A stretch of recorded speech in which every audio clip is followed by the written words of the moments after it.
Hi, Helena. Hi, Adam. And hi to all of our listeners. Well, what we really should be saying is g'day, Helena, because you're back in Australia now. G'day, Adam. Well, actually, you've been back in Australia for a little while. You've been over in Adelaide. But before we get to all of that and the big move back, why don't you tell us all about yourself? My name is Helena Dix. I'm a Melburnian-born Australian who has been singing high notes all around the globe for the last 22 years, and it's an absolute joy to be back in my hometown. I like terrorising people with bad jokes, high notes, and all the rest. And I love to cook, I love to eat, and I love to laugh. And my name is Adam Miller. I'm a former opera singer turned producer, writer and director. And Helena, you and I have had the great pleasure of working together in lots of different capacities over the years. And now, of course, it's the podcast, which, well, I'm having a ball making. I'm assuming you keep coming back. So I'm assuming you're having fun as well.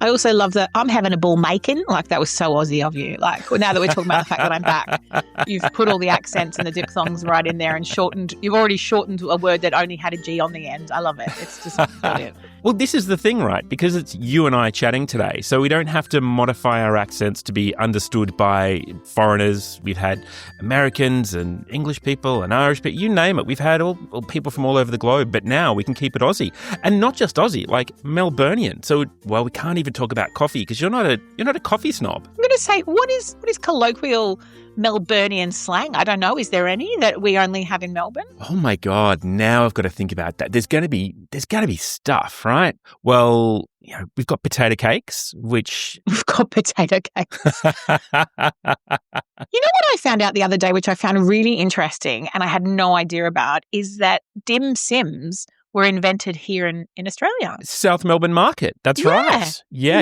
uniquely Australian. How cool is that? But you can't even get dim sims at all outside Australia, right? Like you don't see them. Although there is a company in London who are now doing them. They're making them, but the cost per dim sim is ludicrous. It's like 10 quid, $20 per dim sim or something like that. I was like, come on now, You've got to be ridiculous. Properly homesick to deal with $10 dim sims. I thought that was so cool. I read that fact the other day because Mark's like, why don't we know what dim sims are? And I'm like, they surely can't be Australian. I was like, yeah, they absolutely were.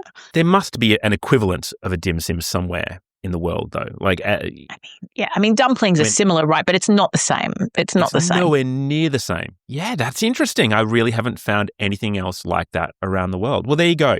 We've got something uniquely Melburnian. Is that what drew you back? Is that what's brought you back to Australia now? It's all about the dimmies, as we would say.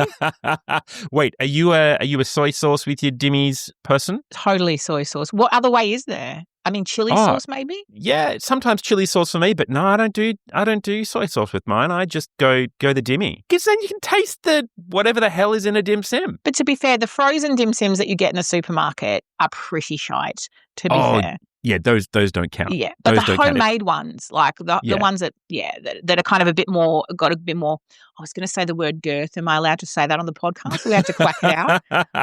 They've got a bit more girth about them. I quite like those ones. You can tell I'm homesick, can't you? Oh, Helena, stop it. You know the other thing that I missed over in the UK, despite the fact that the UK is all about fish and chips, they think they do fish and chips. A good fish and chipper here in Melbourne beats pretty much anything, I think. I think the British version of fish and chips is quite different, though, because let's all face it, for those of us who've lived in London like you and I have, when you first go to a place to eat fish and chips and they say, do you want mushy peas? And you just go, what? Yeah. Like, what? What have you done? You've just got a potato masher and just like gone to town on your peas. And then people will say, like, people who are really passionate about it will say, no, there's like secret ingredients in mushy peas. I'm like, what? Like salt and Oh, no, I do not want any secret ingredients in my mushy peas. Just give me salt, pepper, mushy peas. If there's a secret in there, I'm not eating it. You'd never know. Although, well, it's green and gross looking. If you're going to say, here is some toxic sludge for you, I'd believe that. However, my British friend did say the benefit of mushy peas and the reason that the British did it in the first place is because they keep rolling off the fork. That's so practical. I hadn't even thought about that. It's so practical. Yeah. But knowing you probably don't even eat fish and chips with a knife and fork, do you? You barbarian. Cutlery madness. Madness. Right. Absolutely. Exactly. I'm not even going to escalate that at all.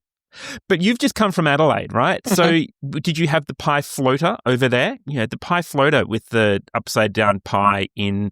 Now, it's not mushy peas, right? It's in a pea soup, yeah? It's a broth, yeah, correct. Okay. Broth? No. It's a broth of peas and something.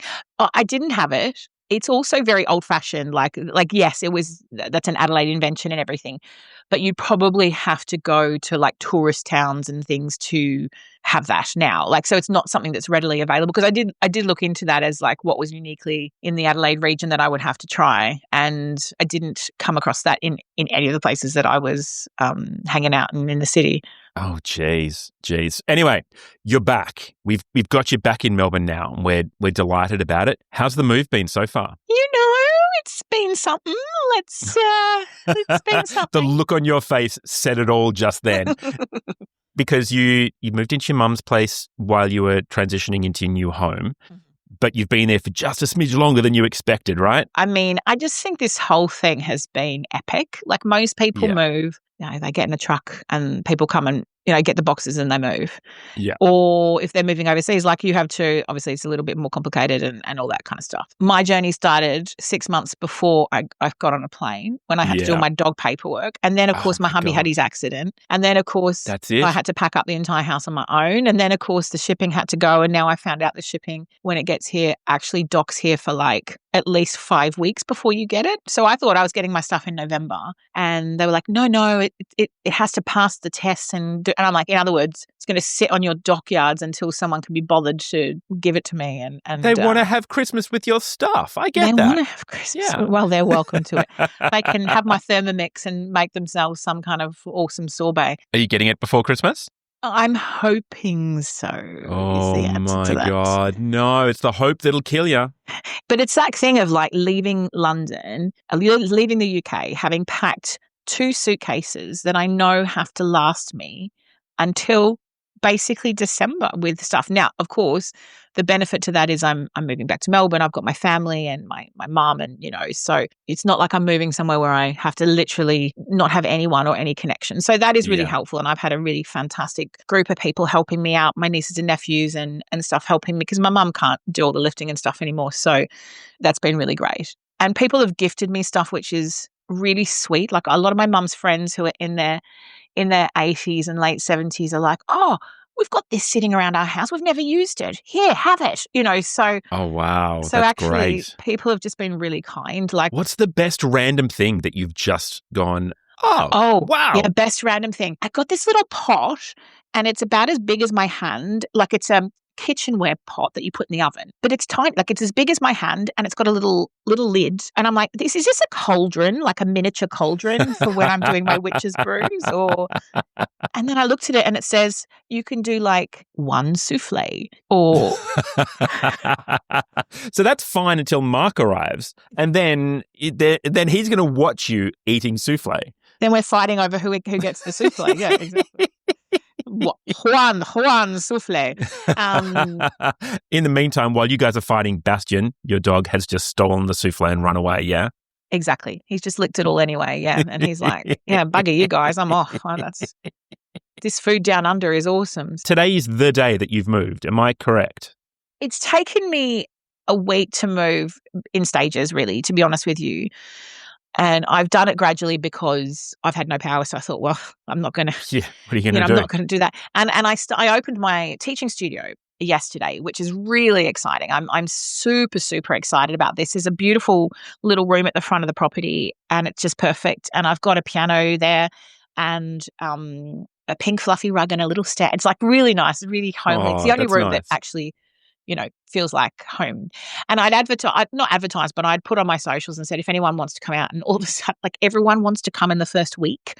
You know, it's like me. And I was like, this is great. This is fantastic. So I'm actually working all this week through to even Sunday, like having people come out and have a sing. And there's people who are looking for new teachers, and there's people who have teachers that have said, go see Helena, like, you know, you're coming up to your exams or you've got an audition, she'll be great. And over the past few years, I've tried really hard to keep that collaboration between some of the teachers here in Melbourne. So people like Susie Johnson, Roxanne Hislop, you know, Rog, you know, all these people who I know and love, and I know that they have wonderful studios, and I don't want to, it's not about stepping on any feet. It's about helping and just being another voice. That's what's Exactly. useful, is actually having another voice to bounce ideas off.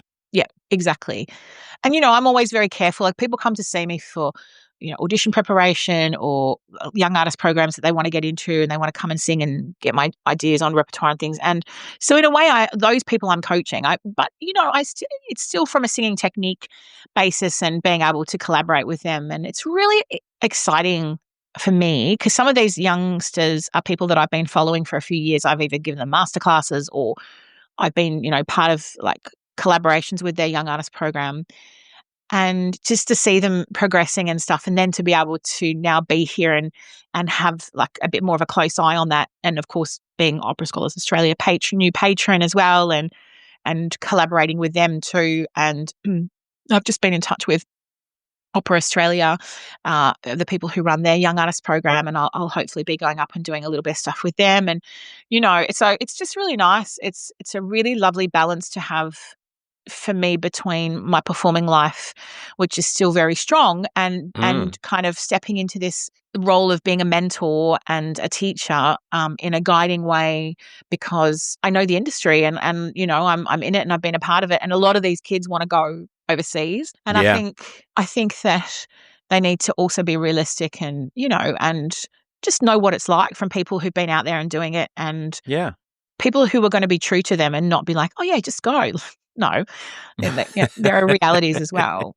My mum said to me, you're so giving with your information, like not everyone would be. And I'm like, yeah, but I'm really passionate about opera continuing and young people continuing the legacy, and being just as passionate about it as I am. And, I had a young lady come and see me recently, and the start of the lesson was very timid and feeling very unsure, and I would say, quite honestly, and she would say it too, like quite insecure about everything. And just after an hour, she was beaming, like beaming. And she said to me at the end, "Can I come back soon?" And I said, "Yeah, you can come back anytime."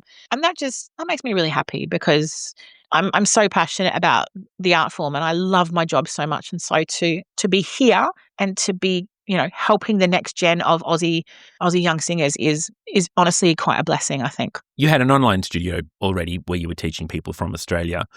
Are you reversing that now, where you're teaching some of your UK students online? I am, yeah. I have to say, though, I think my studio is a really mixed bag of different people. I get a lot of choristers, like, a couple of kids, a couple of teenagers I'm working with. But I think young opera singers who want to be in the biz, like people who are, this is what I want to do. They want to have in-person lessons. They're not going to do online lessons. They might come to me every now and then, but it's really not as great as in-person. I think the choristers and the kids and all that kind of stuff, easy peasy, like not a problem. But I think if you're opera singer, big ass voice, like, there's something about being in the room. And so I worked a little bit with, masterclasses and stuff, the Royal Academy, the Birmingham Con. There's something different about the viewpoint of being an Australian international opera singer back in Australia, helping Australians. Like I don't mean to sound like I'm like, Australians, all let us reject, but would you like to retake that one again? It wasn't quite there. Really rude. Is that because I didn't choose the right key? Australians, there you go. I did the worst thing. One of my very first national anthems that I did for, was it the World Youth Games? I can't remember. I was young. I was like in my teens, I think I did it. And we were backstage, and we were singing it as a duet, unaccompanied. And so we just had a little pitch pipe. Pitch pipes? Aww. Yeah, we had a little pitch pipe backstage. It was great. Pitch pipes. Just to make sure that we got the right note to start on. And I went, meep, and played my little note, walked out on stage and went, Australia. And I went, no. And you could see the look on the soprano who was singing with me when she went, that's not the note that's on the pitch pipe. And oh my God, it was horrendous. Like, it was fine for me. I really hung her out to dry. I still feel bad about that. And that was, 30-something years ago. Did she have to do the second verse, or when did she come back in? We were singing it in a harmony together. Oh, no. Yeah. Oh, yeah. It was a disaster. Absolute disaster. Because, of course, I didn't even have the melody line. So she was having to sing the melody line really high and just was absolutely struggling, and then was trying to drop some things down an octave to try to make it. It was horrendous. See, if you'd done that to me in the middle of it, I'd be trying to modulate just to fuck you up. Like, you know, like just, you know, take it down. You know, it's my favorite thing to do though, right? At birthday parties. Yeah, we go, okay, we're going to sing Happy Birthday. And I go, yeah, okay, great. And they all, because of course they look at the opera singer. They're like, oh, you can lead us in Happy Birthday. And I'm like, the way to stop them, nobody in the office asks me now to lead Happy Birthday, because I go, happy, and everyone goes, ah! And it's fantastic. It is the most fun thing in the world. It is just so much fun. I recommend it to you, Helena. I recommend it to all of our listeners. Good game. Get in first. Get in Good first game. for Happy Birthday and set that pitch something ridiculous. There is nothing funnier. I used to be, obviously at school, I was in my choir, and the guy who ran the choir, who is possibly will listen to this podcast, Roger Creed, he was my choir master, and he would always ask, it was lovely, it was complimentary, but like people would be like, he's like, sing this, and then they muck it up, and he's like, oh, for God's sake, Helena, can you show them how it goes, please? And he'd make me demonstrate to the sopranos, you know, how the harmony went or whatever. So I'd do it, and I'd do it perfectly. Ew, la-di-da. And then we'd do it again, and I'd purposely sing out of tune so that because everyone followed me. And so if we did something like, you know, Baba, black sheep, have you any wool? I'd be like, Baba, black sheep, have you any wool? And he'd be like, what is going on? What is going on? Helena, sing it again. Baba, black sheep, have you any wool? Right, everyone sing it. And I just bend it slightly. And all the sops would follow me except for one. She was really good. She had like perfect pitch. And she'd be like nostrils flaring, like looking at me. She's like, I know what you're doing. I'm like, oh, do you? Okay. Oh my God. It reminds Fun me games. just of all the fun games you can play. It reminds me of an oratorio with a tenor who shall remain nameless. And before people used to sing, he would do a half clear of his throat. You know how when you're clearing your throat, you go, right? And he would go, and then not clear it the rest of the way, which of course makes you, whoever's hearing it, go and have to clear your own throat on his behalf. And he did it every single time that you had to sing. What a jerk. Oh my God. Oh, the other one. Oh, the other thing. It wasn't him specifically. A few of us used to play this game again when we were doing oratorio every weekend around the UK. Right before ensembles would come up, you lean forward in your seat to stand up. And of course, the people next to you would be like, oh God, are we standing? And the number of times that I have made sopranos, tenors, other people stand up and then look awkward at the orchestra, look awkwardly at the audience, and then sit down slowly. You are a so jerk. much fun. You are a jerk. God. Someone did that we did a Messiah on the first year that I was at the Royal Academy, and it was with Chan Rochford, Julia Riley, and Robert. Maybe it was Robert. I don't know. Anyway, same thing. But it was in a church, and instead of standing at the front, we had to sit in the pews. Yep. And then get up and turn around so that so it was Julia and I, and then Chan and Robert behind us. And Chan and Julia, who were married at the time, and he is such a jokester. No one had ever done that to me before. I'd never, you know, and Julia, there's the chorus part. The chorus finishes. I can't remember which part it was. And we turn, and it was another chorus part that came next, but it was a cut version that we were doing, and we had everything marked.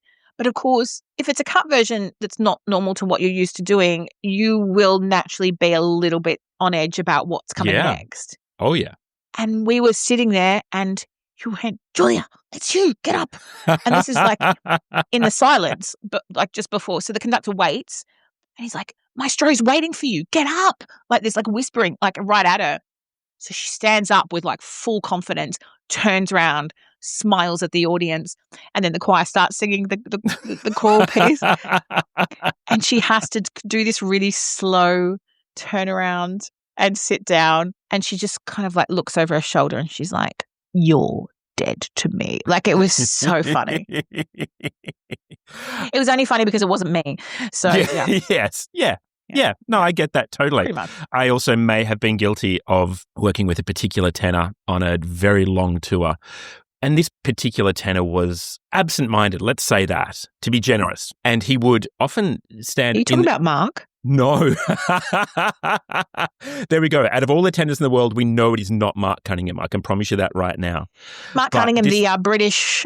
is he British? Isn't he British? Oh, God, yeah. Call him British, because the abuse that I got for not naming him as Welsh, oh my God, I will never live that down.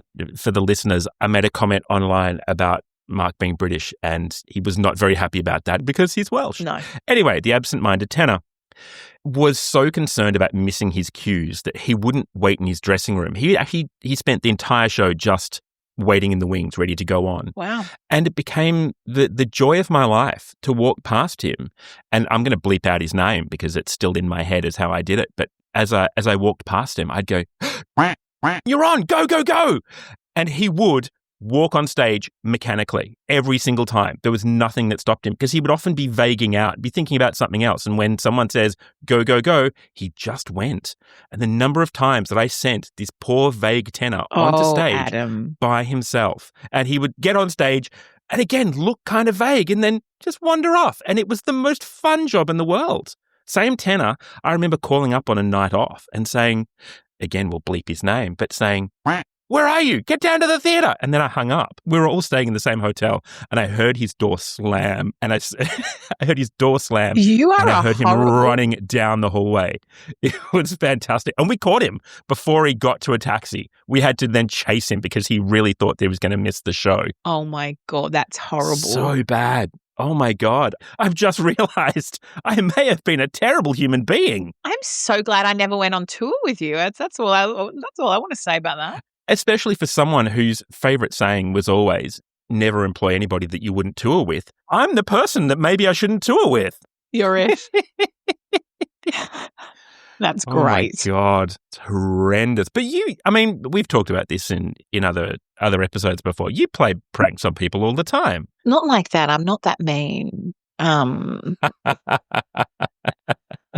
that mean. I mean, look, I'm trying to think of my best prank. Wow, that's really tough. I worked with a young lady, a young soprano who's like really on her way up the ladder, and she's now working at some of the kind of best houses over in Europe. And we did a show together where her character was like really intense and very serious, and I was playing not the evil character, but and there was this one time where I faced upstage, so obviously the audience couldn't see me, and she had this it wasn't an aria, but it was like a little monologue-y bit. It's in Britain, so it's like all written all through and all that kind of thing. And she was singing it, and it's like she's supposed to go crazy, like as she's singing it. And I'm playing a ghost, so it was turn of the screw, and I'm playing the ghost of Jessel, and I turn up stage to her, and the director's like, "So Helena, I just want you to be as helpful as you can as a colleague as she's going crazy. Obviously, the audience can only see your back, but just really give her something like dramatically to work off." And I was like, "Sure." So we hit like one of the final rehearsals, and she's doing all this like stuff up on the back wall where she's like da da da going crazy, da, da, da, and I'm like, yeah, what? Get out of here, girl! Like I'm like having like a conversation with her.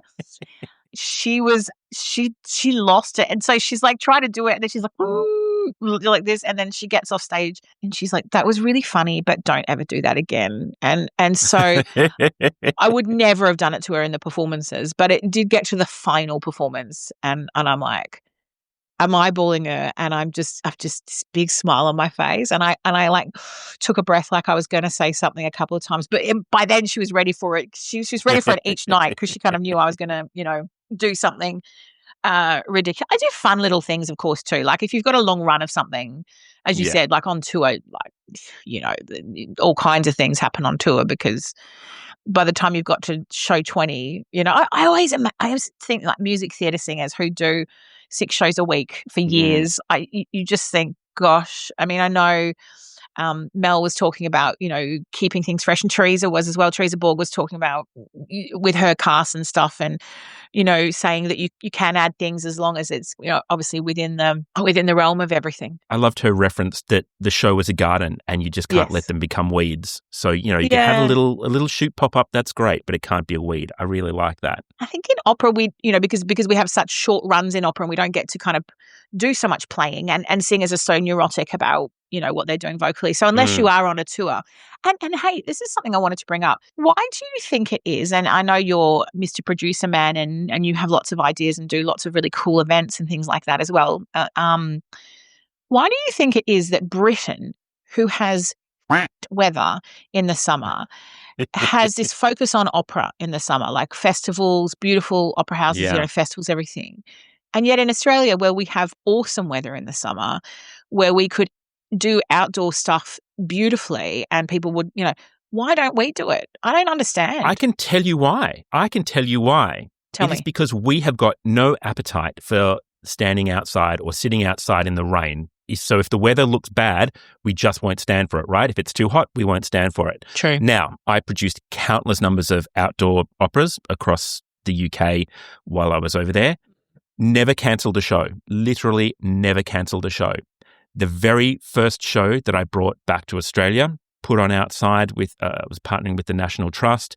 The very first show we had to cancel because it looked like it might rain. It didn't rain, but it looked like it might rain. And everyone went, no, we're not going to turn up if it's going to rain. Really? And we were done. And I went, oh, this is why. Because I had exactly the same thought. And I went, oh, I'm going to do outdoor opera all over Australia. This is going to be fantastic. Nope. Yeah. Nobody wants to hang out in the rain. It's funny, actually. Yeah, because also, like, I walk my dog here and I've been out several times in the rain and no one is ever out. Like, you could see people in their houses going, what is that weird thing happening outside? Why is that woman? And I'm like, my mum's like, what are you doing? I said, Mum, I've lived in the UK 22 years. Like, if you never went out in the rain, you'd never leave the house. Like. But that's it. They don't even do umbrellas. That's what gets me. Is it's just put on a hat, put on a waterproof coat, and you're done. And you just sit there in the rain. And they've sat through some torrential rain for shows. Definitely. I was Scotland always in the summer. In awe. Scotland in the summer, always, like wellies, parkas, umbrellas. So that's why. Well, that's certainly my experience anyway. If anyone else wants to try it, I highly recommend it because we love it. I love, I've for years I did run a Summer in the Park program for City of Boroondara, and the audiences love it.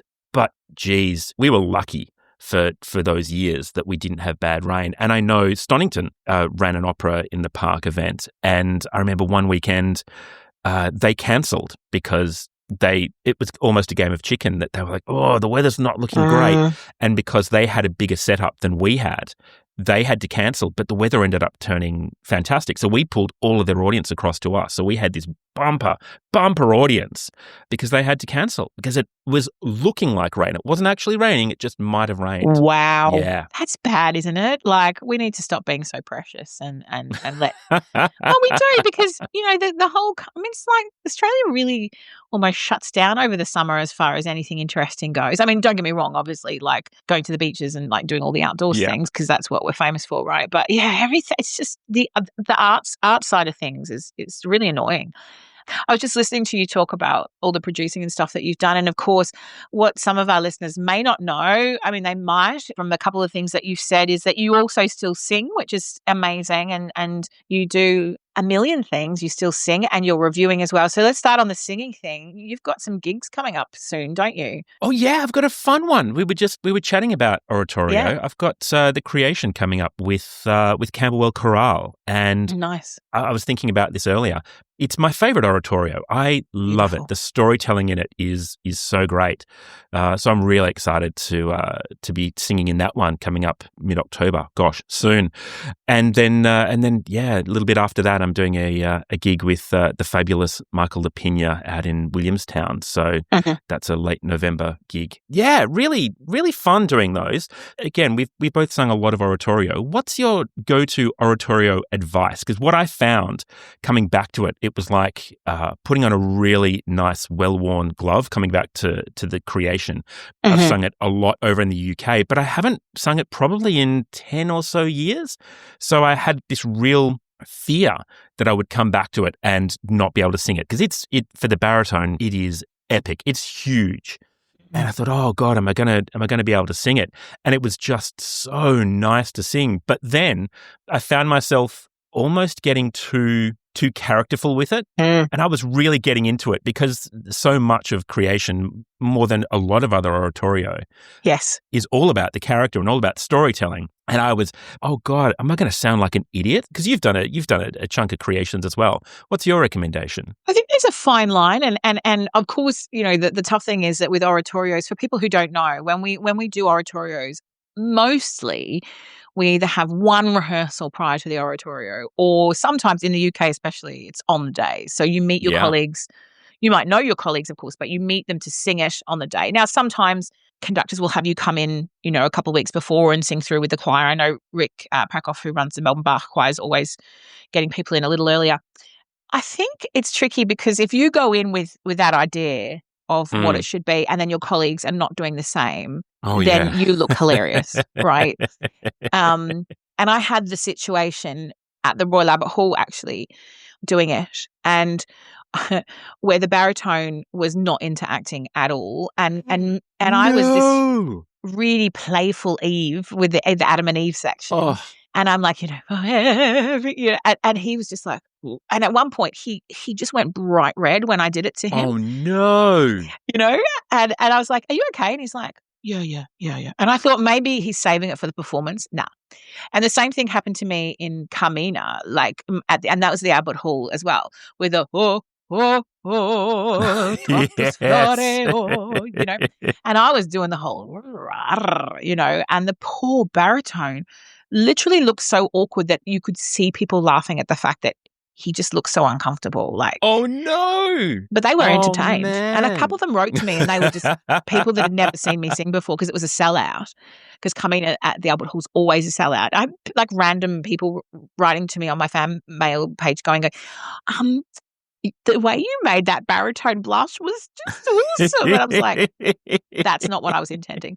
But you're right. Creation is much more of a storytelling than a lot of oratorios. I mean, a lot of oratorios just, take the sacred text in the Latin and everything. And so, but with That's right. it's so much more organic. And the Adam and Eve especially, it is, Yes. it's sexy. Yeah, I it's remember, I think the very first one I did was back here in Australia. And again, I was a baby singing it. I think it was with Felicity Baldock. And I fell in love with her singing that. It was just so cool. And there was that beautiful connection between the Adam and Eve characters. And whenever I sing it now, I always just think how sexy it can be. And you go, no, Who's your wait, soprano for Camberwell? It's Lee Abramson. Nice. Okay. There you go. Yeah. So we should have some fun. I'm really looking forward to that. It'll be great. You're going to write to her and be like, so on a scale of 1 to 10, with 10 being super sexy and 1 being not at all, where are we going with this? I'm going to get done for sexual harassment before we even start rehearsals. HR. Oh my God. It is a gorgeous piece. I'm very jealous that you're doing it. It's certainly one that I revisited it about a year ago, and I just thought, yeah, this is so beautiful. I mean, the Verdi Requiem is my favorite, but yeah. So I think the thing is when you come back to oratorios, you're right. They always feel quite comfortable if you've done them well and you've done them frequently and all that kind of thing. And I think that there does have to be a fine line of beauty of singing and with creation, beauty of singing and characterization in the two. And I feel like you shouldn't kind of go over the edge on either of them, because oratorio audiences tend to be a little bit more stoic. Oh, I learnt this in Lieder. I remember doing a Lieder concert and I sang it like opera. So I leaned into character and I was playful and cheeky with things. And honestly, afterwards, people came up and went, no, enough of the acting. We just want to hear beautiful singing. I'm like, really? Because I want to play with the text. I want to tell a story. And that's one of the reasons that I don't connect with Lieder. But you sing it. You have to sing it. Everyone have to sing it. You sing it where you can.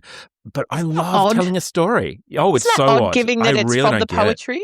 It's from the poetry originally. So why do people are weird. Oh, people get so precious about it. But yeah, so I'm gonna try to to pull back just slightly from too cheesy, and I'll try to make that work. I think so, because it's not an opera gala concert. It's still That's it. it's still being true to the. It's still a piece. Yeah. Yeah, exactly. So what about you? You've got a whole bunch of. Look, what I love is that most of Australia, the moment that they heard you were coming back to Australia, went, right, let's book her. So I know you've got a whole bunch of stuff lined up. What are you allowed to announce by now?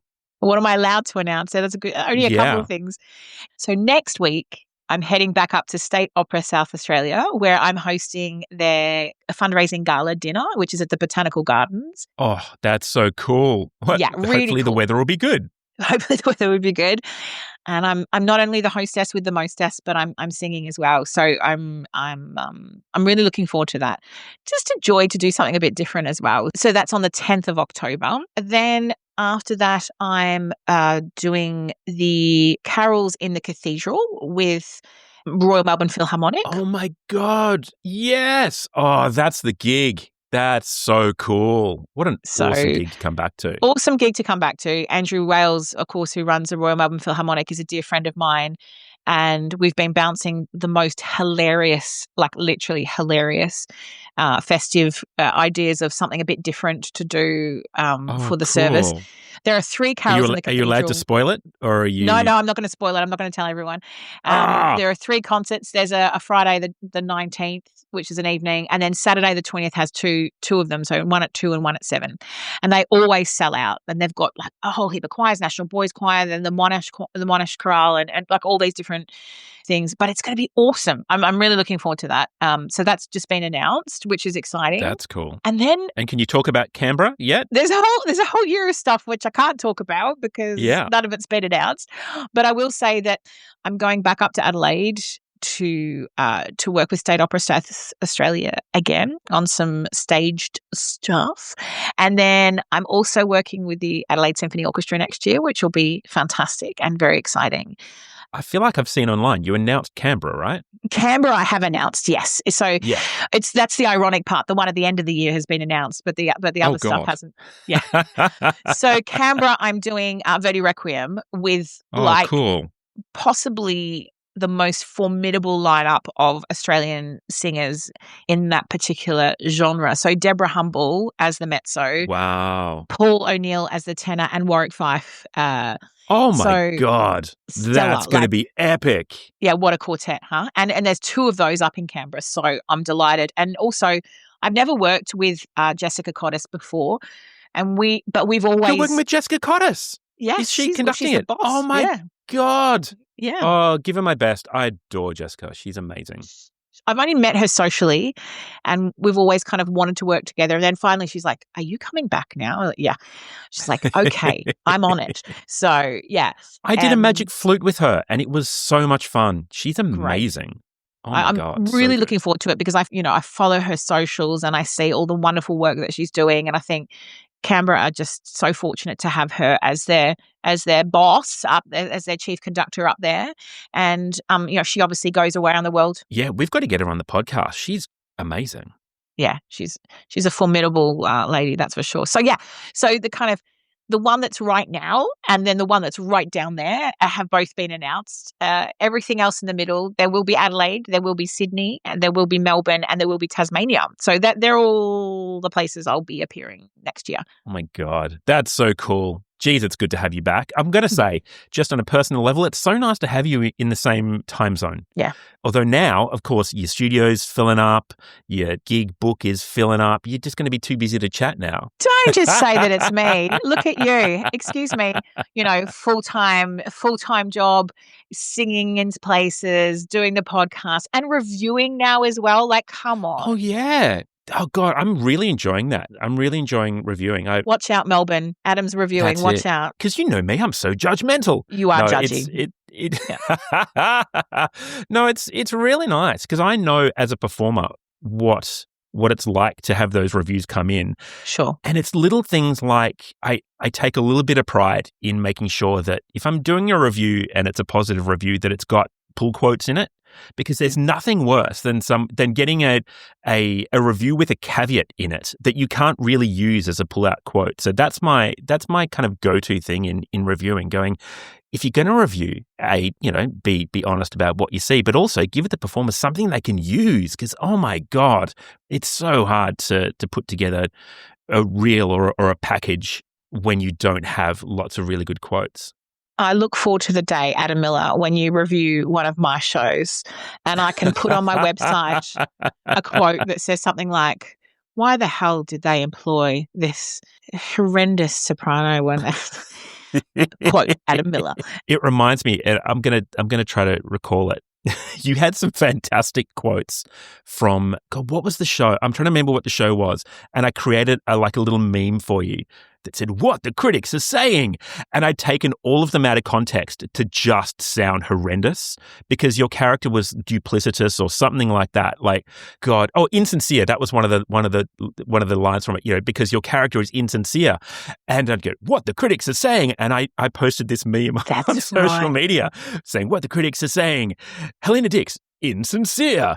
It's so bad. But God, it amused me. I can't remember what that show was, but yes, you are that kind of friend that just takes things and puts them out of context. In fact, I remember when I came back and did Lohengrin, and you made all these inappropriate memes out of my pictures that were to do with people thinking I'd farted behind me on the stage. That was so much fun. I put captions underneath all of your all of your big production photos. I put captions underneath. That was great fun. I enjoyed that. What more do you need out of a friend than that, quite frankly? Oh, my God. Hey, look, kind of coming up to time. It's been, we could chat for hours because we know we actually could. But I'm going to do a thing. We do our rapid fire 5 questions, right? For all our guests. We've never answered them ourselves. Oh, my goodness. So what do you reckon? Shall we do our rapid fire 5 questions? Yes. All right. Now got to make sure I remember them. But good. Yeah. Good. Well, I'm going to start off, which is very easy. Helena Dix, can you juggle? I really cannot. Coordination and Helena do not go together. Oh, that's disappointing. For a hot minute, again, back when I was a teenager, I taught juggling. I can teach you to juggle. We'll get this happening. Thank you so much. That's so kind of you. I really want to add that to my skill set. I was once in the musical Barnum, and one of the things they asked was what circus performance things that you can do. Now, listen, if you had to pick one circus skill that you thought that I might have done in Barnum, you will never, let's not look at my ass size now, and the fact that let's think Helena at school, right? So I was quite young. Yep. What do you think the instructor was like, oh, you could do this? What do you think it would have been juggling? If I'm going straight to it, I would have said clown, but that's not very kind. I'm going to guess acrobat. They made me walk on a barrel, on a moving barrel. What? Oh my God. I'm like a wuss. Like someone made me try and jump over hurdles at school and I crawled underneath them instead and made everyone laugh in the race. I am not the person. That's how you won the race. They were busy laughing and you were busy running. I got disqualified. But I would have looked funnier trying to get my ass over them, to be fair. So no, walking on a barrel. How did you do that? With the assistance of two people on either side holding my hand, and I just had to walk on this barrel that was moving across the stage, and I've never gotten over it. So yeah. Mm-hmm. But no, I don't juggle. Do you juggle? Oh yeah, you just said you teach. Yeah, me, so yes. I juggle. Love juggling. It's really, there's something really zen. You only wanted to ask those questions because you juggle.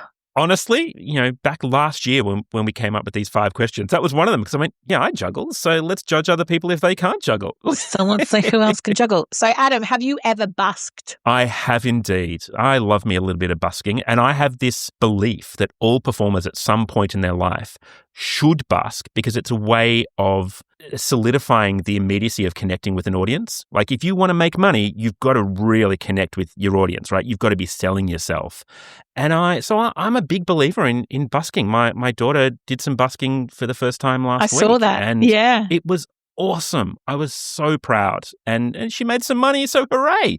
But Helena, have you busked? I have. Yay. But it didn't end well. Oh, no. Did you end up on a barrel? No, but I got really angry when people would walk past and not pay me attention. I was quite young at the time. Of course you would have. Yes, that makes perfect sense. I can see that now. Yes. People would walk past. I'd literally give them like the budgie eye. I was just like, what the hell are you? I am magnificent. What are you doing going past me without A, giving me money, or B, just even acknowledging me? Like, this is crap. So I gave up busking quite soon because I just annoyed me off. So, Adam, if you fantastic. weren't a performer, hang on, I've got to list your jobs. If you weren't a performer, reviewer, producer, events organizer, director, singer, I don't know, crossword puzzle reviewing extraordinaire, what job would you love to do? I think I would do something in AI. I'm obsessed with technology and kind of the cutting edge stuff. That's my real kind of hyper focus at the moment. So yeah, I think I'd be doing something in technology. What about you? Oh, that's really tricky actually. I would say psychology. I really love people. Oh and yeah. I think I'd love to be a psychologist or a mentor, like a counselor for young people. I think that's, I've always connected really well with teenagers and things like that. And that would have been something I think I would have done if I hadn't have done singing. But, there was never any question that at one point I told everyone I'd like to be a singing psychologist because everyone would think I'm more nuts than them. What? That's great. The singing psychologist. There's still time. You could do that. Also, I love the fact that you've sprung these questions on me because now I'm looking at the next one thinking, oh no, I don't know what to say. So I'm going to ask you first. If you could perform a duet with anyone in the world, living or dead, who would it be? Oh my God. I am sincerely going to say the thing. I want to sing with you again. Now you're back in Australia. I'm gonna organize a gig so you and I can sing some stuff together. We have to do a reprise of the famous Porgy and Bess duet where you just made up. Don't do the Porgy and Bess duet. No. Oh my God. Have we told this? I don't think we've told this story. Have we told this story on the podcast? Yeah, we have. Yeah, there we go. Yeah. Oh my God. Okay, so you've had some time now to think about it. Well, I'm not going to say you as well because no, you can't say me. I will accept that. That's fine because that's way too cheesy. But you've had some time to think about it. Who would you sing your duet with? I have two that I wouldn't be able to separate. All right. One of them would be Montserrat Caballé. Because everyone always compares me to her, like vocally people, make a lot of connections, but also she was really cheeky in her personality. So I'd love to sing the cat duet with Montserrat Caballé. Great choice. That's so good. Right?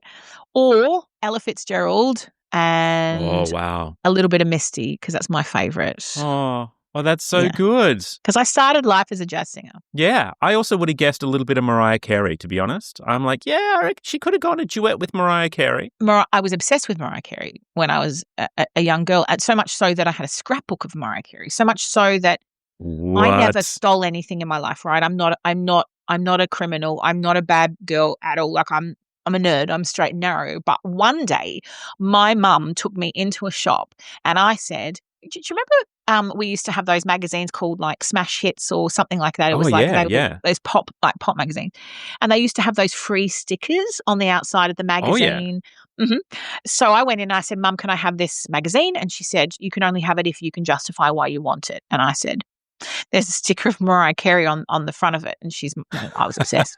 And she's like, no, if there's an article you want to read or stuff you want to say, but no. And I said, okay. And I stole it. I peeled the sticker off. Oh my God. And I stuck it on the inside of my blazer for my school uniform. And I got in the car and my mum saw it and she made me march back with the sticker on my finger to the guy. And she said, well, that's it, Helena, you're going to jail now. Like, I hope you're proud of yourself. And I was crying. God. I was crying. And the guy's like trying not to laugh at, the fact that I've got this like, minuscule sticker and it didn't end well. But you're right. I mean, Mariah nowadays, she to me, but I mean, growing up, she was my high note hero, like 100% for sure. But okay, I think I still go with the cat duet. Or Caballé or Misty with Ella. That's very good. I think that would be cool. All right. So if you had to enter every room with a personal theme song, now I'm curious what this would be.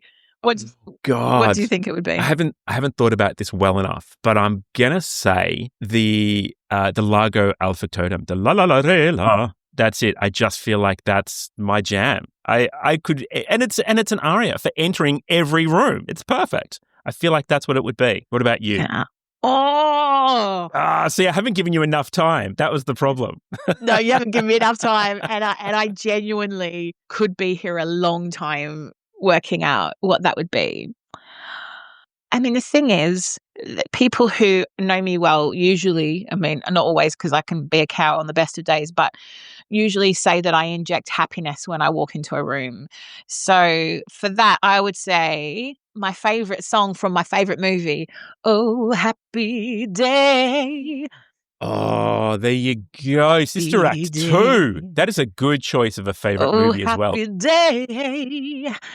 I mean, not so much the religious stuff, but yeah, just the happiness side of things. Plus Lauryn Hill, like what a kick-ass. Kick-ass singer. Hey, which leads me on to my next thing, right? I'm pitching this to you right now and I'm putting you on the spot on the air. I reckon we should retire the 5 rapid-fire questions at the end of this season. So let's do them to the end of the season. And then we come up with 5 new ones. I've had a couple of thoughts in the back of my head, but let's do some workshopping of some 5 rapid-fire questions for season 3. That's good. But, we'll keep these for season 2. But that's why I went, we should answer these now because I kind of want to try some new questions. And maybe one of the questions will be, favorite movie, but I think that says a lot about people. I remember I went for a job interview once and they asked me not just my favorite movie, but why. And I got the job because I nerded out at them about the movie and I got into like genre splitting and stuff like that. And they went, oh yeah, no, we want someone who's going to be that passionate about the most random thing in the world. And that was it. So I think, yeah, favorite movie and why could be on our shortlist. Could I just say, Adam, before we head off, that I'd like to tell all of you that my dog is sitting behind me currently while we're recording this and he has just farted and I'm actually at the point of gagging because I've closed the door and I'm going to have to go because it is like almost... Right. So clearly there's not going to be a wrap up at the end of this episode. I was wondering, there are a few, and these noises get edited out, but whenever you've got Bastian there during our podcast, he snores. Every once in a while I have to edit out all kinds of funny dog noises in the background. So I'm going to let you go quickly. We won't do a wrap up of this episode lest you die. And we'll see all of our wonderful listeners next week. Bye. Bye. Oh my God.